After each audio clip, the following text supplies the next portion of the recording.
Hello friends, তোমরা সবাই কেমন আছো? আশা করি তোমরা সবাই খুব ভালো আছো। দেখো, আমি আজকে একদম নিরামিষ পদ্ধতিতে কাঁঠাল রান্না করব, তাই ভাবলাম তোমাদেরকে শেয়ার করি। প্রথমে ভাবিনি শেয়ার করব, তাই আমি এটা দেখাতে তোমাকে ভুলে গেছি। এখানে আছে, ফোড়ন দিয়েছি শুকনো লঙ্কা আর জিরে, তারপর আদা, কাঁচা লঙ্কা আর জিরে বেটে এখানে দিয়েছি, আর টমেটো আছে। দেখো কীভাবে রান্না করি, একদম নিরামিষ পদ্ধতিতে। আজকে কোনো পেঁয়াজ রসুন দেবো না, নিরামিষভাবে রান্না করব। এখানে কাঁঠালটা ভেজে রেখেছি, নিচে আলুটা ভেজে রেখেছি, আর এটা সয়াবিন ভেজে রেখেছি। একসঙ্গেই দেব, কাঁঠালের সঙ্গেই দিব সয়াবিনটা।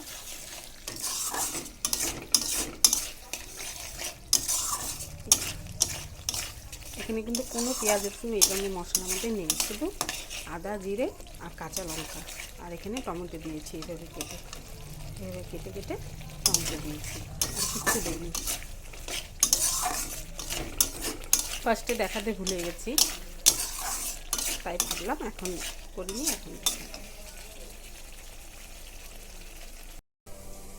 আর হ্যাঁ, আমি কিন্তু কোনো কিচ্ছুতে গুঁড়া মশলা ব্যবহার করি না। আমি সব কিছু বেটে রান্না করি। গুঁড়া মশলা আমি কিচ্ছু খাইনি। আমি গরম মশলাও বেটেই রান্না করি। শুকনো লঙ্কা তো আমরা একদম খাইনি। আর ওখানে তো যেটা দেখলেন সেটা আমি বেটে নিয়েছি আগে, দেখাতে পারিনি ওটা। আর এটা হলো গরম মশলা, একদম গোটা। দেখুন, গোটা গরম মশলা আমি বেটে নিব। আমি সব কিছু বেটেই রান্না করি। আমি কখনো গুঁড়া মশলা, আমাদের বাড়িতে কেউই পছন্দ করে না, আমি নিজেও পছন্দ করি না। গুঁড়া মশলা একদম পছন্দ করি না। একটু কষ্ট হয়, গরমের মধ্যে তো প্রচণ্ড কষ্ট হয় বেটে রান্না করতে, কিন্তু কী করবো, শাক খেতে গেলে তো তোমাদের বেটেই রান্না করে খেতে হবে, তবেই তুমি সেই শাকটা পাবে যেটা খেতে চাচ্ছ বা খেতে চাও। কিন্তু তুমি গুঁড়া মশলা দিয়ে যেভাবে রান্না করো, যতই করো না কেন গুঁড়া মশলা দিয়ে প্রপারলি যে স্বাদটা তুমি চাও সেটা কখনোই পাবা না। তুমি একটু কষ্ট করে যদি বেটে রান্না করো তোমরা সবাই, তাহলে সেই টেস্ট খাবারটা খেতে পারবে। কষ্ট তো হয় প্রচণ্ড, এই গরমের মধ্যে বিশেষ করে। ঠান্ডার দিনে তাও কোনো ব্যাপার না, হয়ে যায়। গরমের জন্য প্রচণ্ড কষ্ট হয়, কিন্তু তবুও আমি তো নিজেই খেতে পারি না। তারপর তুমি বাড়িতে কেউ পছন্দ করে না গুঁড়া মশলাটা। আমি যত রান্না করি সব আমি বেটে নিয়ে গুঁড়া মশলা ব্যবহার করি না।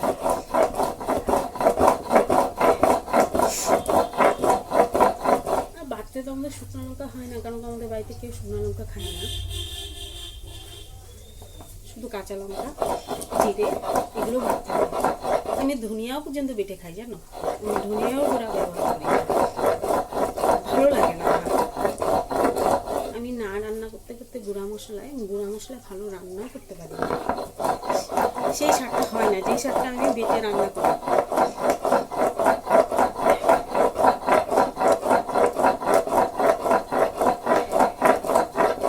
চলো পরে আবার দেখাবো তোমাকে রান্না হয়ে গেলে। দেখুন, মশলাটা না খুব ভালো করে কষে গেছে। এখানে এখন আমি কাঁঠালটা, আলুটা ভেজে রেখেছি, ওটা দিয়ে দিব।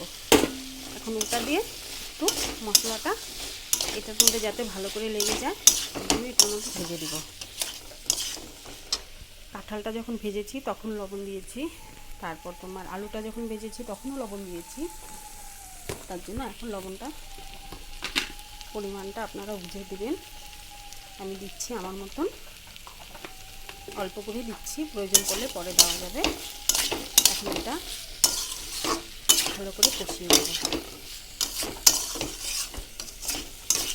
আমি কিন্তু কোনো রকম শুকনো লঙ্কা ব্যবহার করি না, শুধু ফোড়নের মধ্যে একটা দিই, সেন্টটা ভালো লাগে তাই।